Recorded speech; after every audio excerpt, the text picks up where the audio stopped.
मशहूर कवि डॉक्टर कुमार विश्वास से मैंने सुना था कि द्वंद्व कहाँ तक पाला जाए, युद्ध कहाँ तक टाला जाए, तुम भी हो राणा के वंशज, फेंक जहां तक बाला जाए। अभी राजस्थान की सियासत में जो संग्राम मचा हुआ है, सचिन पायलट वर्सेस अशोक गहलोत, इसमें सचिन पायलट अशोक गहलोत से शायद यही कह रहे हो कि द्वंद्व कहाँ तक पाला जाए, युद्ध कहाँ तक टाला जाए, तुझे तो सीएम पद से हटा के रहूंगा, फिर चाहे मुझे पार्टी से निकाला जाए। अशोक गहलोत भी सचिन पायलट पर आए दिन कुछ न कुछ टीका टिप्पणी करते रहते। हालिया में उन्होंने सचिन पर कमेंट करते हुए कहा कि speaking good English and looking handsome is not enough for become a good leader in Congress. अब उनका ये कटाक्ष सचिन पायलट पर था कि राहुल गांधी पर, ये तो अशोक गहलोत ही बेहतर बता सकते हैं, पर इन्होंने बोला कि लुकिंग हैंडसम राहुल गांधी और हैंडसम एनीवे। पर उनकी बात काफी हद तक सही थी कि कांग्रेस पार्टी में अगर आप अच्छे दिखते हो, अच्छा बोलते हो या अच्छा काम करते हो तो ये कोई योग्यता नहीं है एक बहुत बड़ा नेता बनने की। अगर कांग्रेस पार्टी में आपको एक बहुत बड़ा या बहुत योग्य नेता बनना है तो आपको ये काम अच्छे से आना चाहिए, तभी आप शायद एक बहुत बड़े नेता बन सकते हो। अब चूंकि अशोक गहलोत एक बहुत बड़े और अनुभवी नेता है तो ये इस बात को अच्छे से समझते हैं। सचिन पर आगे कमेंट करते ये भी कहते हैं कि सचिन पायलट काफी लालची और महत्वाकांक्षी हो गए हैं। तो इसका जवाब देते कांग्रेस और अशोक गहलोत से हम कहना चाहेंगे कि जब घर पर बैठा एक 50 वर्षीय युवा प्रधानमंत्री बनने की महत्वाकांक्षा रख सकता है तो सचिन पायलट जिसने पूरे देश में समृद्ध हुई कांग्रेस को एक प्रदेश में सत्ता दिलाई, वो सीएम बनने का सपना क्यों न देखे।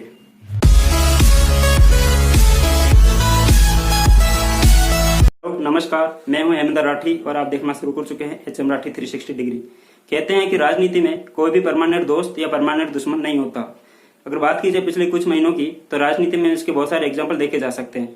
हमें सबसे बड़ा आश्चर्य तब हुआ जब महाराष्ट्र में एक दूसरे की ध्रुव विरोधी समझे जाने वाली और 180 डिग्री की विचारधारा रखने वाली सेकुलरवादी पार्टी कांग्रेस और हिंदुत्ववादी विचारधारा रखने वाली शिवसेना के बीच गठबंधन हो गया ताकि वो बीजेपी को सत्ता से दूर रख सके।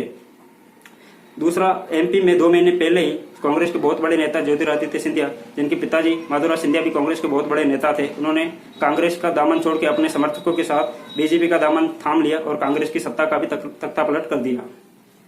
लेकिन अभी हालिया में जो तीसरा सबसे बड़ी चर्चा का विषय बना हुआ है सचिन पायलट वर्सेस अशोक गहलोत, जिनमें राजस्थान में उनकी अंदरूनी खींचतान इतनी बढ़ चुकी है कि अब एक खुली जंग के रूप ले चुकी है और ऐसा लगता है कि दोनों एक दूसरे के जानी दुश्मन हो चुके हैं।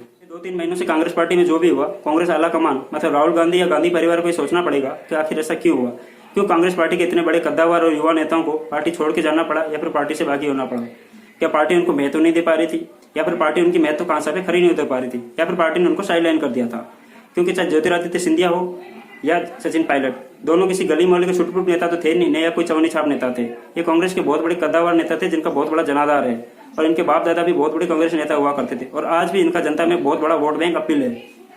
कहने को तो कांग्रेस यहाँ पर ये कह सकती है कि इनको छोटी उम्र में ही बहुत बड़ा नेता के रूप में इनको प्रोजेक्ट मिला और बहुत कुछ इनको दिया और मनमोहन सरकार में इनको मंत्री भी बनाए। और ये बात कांग्रेस की सही भी है कि चाहे सचिन पायलट हो या ज्योतिरादित्य सिंधिया, इनको राजनीति में आने के लिए संघर्ष नहीं करना पड़ा क्योंकि इनके पिताजी कांग्रेस के बहुत बड़े नेता हुआ करते थे। पर इसका दूसरा पहलू ये भी है कि इनके पास बहुत बड़ा जनाधार हुआ करता था जिसकी वजह से इनको इग्नोर नहीं किया जा सकता था। इसी वजह से इनको हमेशा से बड़े नेता के रूप में प्रोजेक्शन मिला। पर जैसे इन्होंने अपने होनहार और से मेहनत से कामयाबी हासिल की और कांग्रेस के शिखर को चुनौती देने लगे और एक दूसरा विकल्प बनने लगे तो कांग्रेस के शीर्ष नेतृत्व ने इनको वो नहीं दिया जिससे कांग्रेस के दूसरा विकल्प बनने लगे। क्योंकि जो कांग्रेस अध्यक्ष का जो पद है वो तो गांधी परिवार के लिए रिजर्व है। जैसे ही कोई दूसरा परिवार से दूसरा कोई नॉन गांधी परिवार से कोई बड़ा नेता उभर के आता है और शीर्ष नेतृत्व को चुनौती देता है तो उसको या तो वो हटा देते हैं फिर वो उसको उतना कमतर कर देते हैं कि उसको चुनौती देने के लायक नहीं रहे। 2018 विधानसभा चुनाव में अच्छी सफलता हासिल करने के बाद जब एमपी और राजस्थान में मुख्यमंत्री चुनने की बात आई तो उन्होंने युवा ज्योतिरादित्य सिंधिया सचिन पायलट की बजाय कमलनाथ और अशोक गहलोत को मुख्यमंत्री बना दिया। और इसके पीछे दलील ये दी गई कि ज्योतिरादित्य सिंधिया और सचिन पायलट अभी बहुत युवा हैं और उन्होंने अनुभव को तरजीह दी है। अब उन्होंने अनुभव को तरजीह दी है या फिर चमचागिरी का इनाम, ये तो कांग्रेस आलाकमान अच्छे से बता सकता है, या फिर ये अनुभवी नेता। लेकिन सवाल ये है कि जब 50 वर्षीय बालक एक कांग्रेस पार्टी का अध्यक्ष बन सकता है तो उसी पार्टी के 40+ के युवा और मेहनती होनहार नेता किसी प्रदेश का मुख्यमंत्री क्यों नहीं बन सकते। सबसे बड़े आश्चर्य तो ये है कि पहले एमपी में और अब राजस्थान में बात इतनी ज्यादा आगे बढ़ गई कि पार्टी लगभग 2 फाड़ होने को है। एमपी में तो सत्ता भी हाथ में चली गई और राजस्थान में भी हालात कुछ ज्यादा अच्छे नहीं है। लेकिन सवाल ये है कि पार्टी आलाकमान कर क्या रहा था। क्या राहुल गांधी नए चुटकुले बनाने में इतने ज्यादा बिजी हो गए थे कि उनको इस बात की बिल्कुल भी भनक नहीं लगी कि एमपी और राजस्थान में क्या हो रहा है। अब जब बात ज्यादा बढ़ गई और हाथ से निकल गई है तो बीजेपी पे आरोप लगा रहे हैं कि सब बीजेपी के इशारे पे हो रहा है, ये बीजेपी करा रही है। तो कांग्रेस का कहने का मतलब क्या है, क्या कांग्रेस को भी अब मोदी और साथ चलाने लगे हैं। अगर ये ऐसा है तो ये काफी हास्यास्पद भी है क्योंकि आखिर में इसका दोष किसका है। क्योंकि कांग्रेस पार्टी तो दीदी की नाक में दादी की नाक ढूंढने में ही लगी हुई है। तो बीजेपी यहाँ कोई भैया की शादी में डांस करने तो आई नहीं है, न कोई कंचे खेलने आई है। वो भी एक राजनीतिक पार्टी है और राजनीतिक अवसर का वो तो फायदा उठाएगी। कांग्रेस पार्टी यहाँ पर बार बार आरोप लगा रही है कि बीजेपी हॉर्स ट्रेडिंग कर रही है, खरीद फरोख्त कर रही है। तो कांग्रेस पर भी तो ये अंदर झांक के खुद से सवाल करना पड़ेगा, क्यों उसके एमएलए एमपी या नेता एक प्राइस टिक लगाकर बिकने को तैयार हो जाते हैं। क्या कांग्रेस क्या कहना चाह रही है, उसके नेता बिकाऊ है? अगर ऐसा है तो कांग्रेस को खुद को अपने अंदर झांकना भी होगा। पार्टी की सबसे बड़ी दिक्कत ये है कि हमेशा डिनाइल मोड में रहती है और सेल्फ एनालिसिस करती ही नहीं है। धूल उनके चेहरे पे होती है और हमेशा आईना साफ करने में लगी रहती है। कांग्रेस पार्टी को सोचना होगा क्यों उनके नेता बार बार उनकी पार्टी छोड़ के दूसरी पार्टी ज्वाइन कर लेते हैं। क्या कहीं कमी उनकी पार्टी में तो नहीं है? खुद कभी भी अपनी पार्टी के अंदर झांक के देखते नहीं और हमेशा बीजेपी पे आरोप लगाने में ही लगे रहते हैं। मैं बीजेपी का पक्ष नहीं ले रहा हूँ, क्योंकि बीजेपी भी कोई दूध की धुली पार्टी नहीं है, वो भी गंदी राजनीति करती है। लेकिन आप बीजेपी पे आरोप लगा के खुद की जिम्मेदारी से बच नहीं सकते। अगर आप समय रहते अपने नेता को संभाल लेते और शीर्ष नेतृत्व इस मुद्दे को ध्यान में रखता तो हो सकता था कि आज ज्योतिरादित्य सिंधिया और सचिन पायलट उनकी पार्टी में होते और एमपी की सत्ता भी उनके हाथ में होती। लेकिन वो हमेशा डिनाइल मोड में रहते हैं और उनको कुछ पता नहीं रहता है। बस उनको कुछ लिख के दिया जाता है, वो तो ट्वीट कर लेते हैं या फिर कुछ कॉमेडी करते हैं, चुटकुले सुना के चले जाते हैं। उनको इस बात का बिल्कुल अंदाजा नहीं रहता कि पार्टी में क्या हो रहा है, देश में क्या हो रहा है। बस जो आया कह के चले गए और किसी बात का कुछ पता नहीं। अगर बात करें राजस्थान की, तो विधानसभा चुनाव जीतने के बाद प्रियंका गांधी और राहुल गांधी ने अनुभव के नाम पर अशोक गहलोत को मुख्यमंत्री बना दिया। पर आपकी दूरदर्शिता कहाँ थी? क्यों आपने सचिन पायलट की महत्वाकांक्षा का ध्यान नहीं रखा? जब पूरे देश में मोदी लहर में कांग्रेस सिमटती जा रही थी, तब प्रदेश अध्यक्ष रहते हुए सचिन पायलट ने न केवल राजस्थान में कांग्रेस के संगठन को बचाया, बल्कि संगठन को आगे भी बढ़ाया। वसुंधरा राजे सरकार में इन्होंने कड़ी धूप में मेहनत की और लाठियां भी खाई, और प्रदेश अध्यक्ष रहते हुए आगे रहते हुए उन्होंने मेहनत की और कांग्रेस को न केवल 21 से 100 के पार ले गए, बल्कि कांग्रेस को सत्ता में वापसी भी दिलाई। लेकिन इतनी कड़ी मेहनत करने के बाद जब सीएम बनने की बात आई, तो आपने अनुभव के नाम पर अशोक गहलोत को सीएम बना दिया। और जब सचिन पायलट ने सीएम की मांग की, तो आपने उनको लालची और महत्वाकांक्षी कह दिया। जब एक छोटा सा दुकानदार एक दुकान खोलता है, तो कुछ समय बाद वो भी एक तरक्की चाहता है।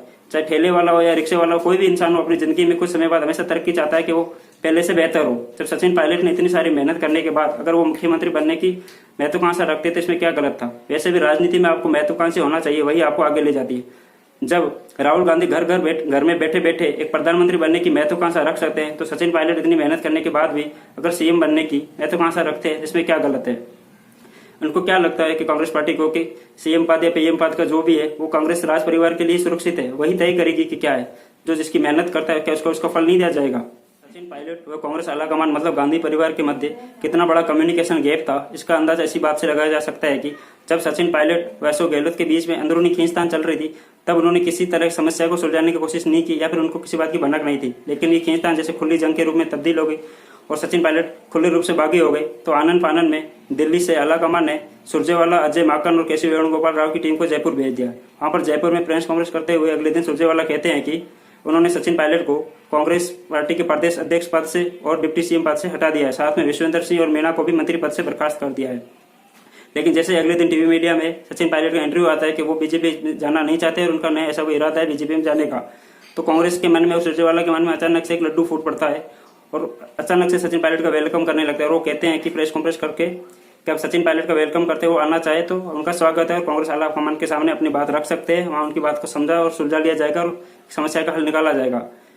मतलब सुरजेवाला और कांग्रेस एकदम गिरगिट से भी ज्यादा रंग बदलने वाली निकली।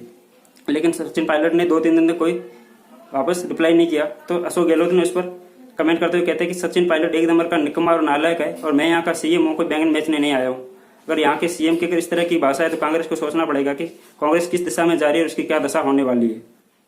सचिन पायलट वर्सेस अशोक गहलोत एपिसोड का पूरा निचोड़ यही है कि कांग्रेस न तो समझ पा रही है और न ही अपने नेताओं को संभाल पा रही है। उसको इस बात की समझ ही नहीं आ रही है कि उसकी पूरी अगली पीढ़ी पार्टी छोड़ के जा रही है। पर कांग्रेस पार्टी एकदम डिनाइल मोड में और आलाकमान अपनी मस्ती में मस्त है, उसको कुछ फर्क ही नहीं पड़ा।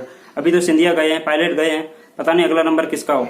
उस पार्टी को गर्त में ले जाने का जितना योगदान 50 वर्षीय युवा का, उतना सुरजेवाला का भी, जो आए दिन कुछ न कुछ बोलते रहते, उनको पता भी नहीं रहता इसका क्या रिएक्शन होगा। कहीं ऐसा नहीं हो कि धीरे धीरे करके सारे लोग पार्टी छोड़ के चले जाए और पार्टी के नाम पर एक तो 50 वर्षीय युवा राहुल गांधी रह जाए और साथ में उनके सुरजेवाला, और कहीं मिलकर ये मोदी जी के कांग्रेस मुक्त भारत का सपना पूरा न कर ले। मेरा वीडियो कैसा लगा? अगर अच्छा लगा तो लाइक करें और शेयर करें, साथ में कमेंट बॉक्स में कमेंट करके भी बताएं और आप मेरे चैनल को सब्सक्राइब भी करें। मिलते हैं अगले वीडियो के साथ, तब तक के लिए जय हिंद, जय भारत, भारत माता की जय।